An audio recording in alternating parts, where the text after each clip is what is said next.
Hey guys, ito yung sa Kawasaki Big Bikes Kabaratuan dahil titignan natin ang pinakabagong labas ng Kawasaki, ang 500 series nila. Let's go! So ito nga pala guys, ang Kawasaki Ninja 500 Standard. So may dalawang variants kasi ang Ninja 500. So ito yung standard guys, and 500. So same color pa rin siya nung last model na 400 Ninja. So, yan siya guys. At meron siyang SRP na 358,800 pesos. At ito naman guys, yung standard edition Ninja 500. So, iba na yung paint dito, matte gray. Combination with gloss gray.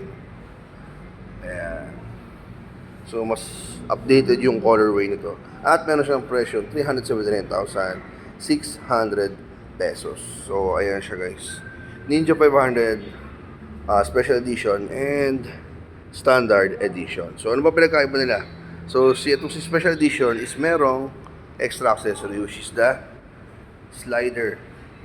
Ayan. So, meron siya slider. So, hindi ka natakot matumbang yung motor. Pero syempre, iwasan ka rin natin. Next is keyless. So, keyless entry na po si Ninja 500 Special Edition. Syempre, naka-TFT display na po si Ninja 500 Special Edition. Then, si Ninja 500 Standard naman is ito. Disusi pa din siya. At LED yung screen niya. Hindi pa siya TFT display. Yan. Pero mas makabago na itong LED display niya.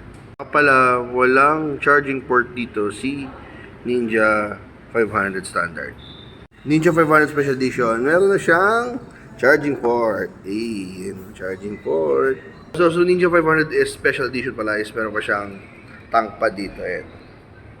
So, si standard kasi is walang tank pad. So, signal light ni Ninja 500 Special Edition is ganito na, LED na yan, singkit. Samantalang si Standard Edition is bulb type. Sa specs, wala naman nagbago kay Ninja 500 Standard at Special Edition bukod sa accessories at price at sa kanyang CC. So, nag 500cc lang siya, pero yung specs almost same pa din. Gulong, preno, lahat same pa din naman sa Ninja 400. So, nag-upgrade lang sila sa engine. At onting horsepower ata. So, hindi pa tayo sure doon. Ayan. Pero, masabi ko sa inyo is almost same lang. Bukod sa mga nabasa ko dati, is alam ko almost same lang yung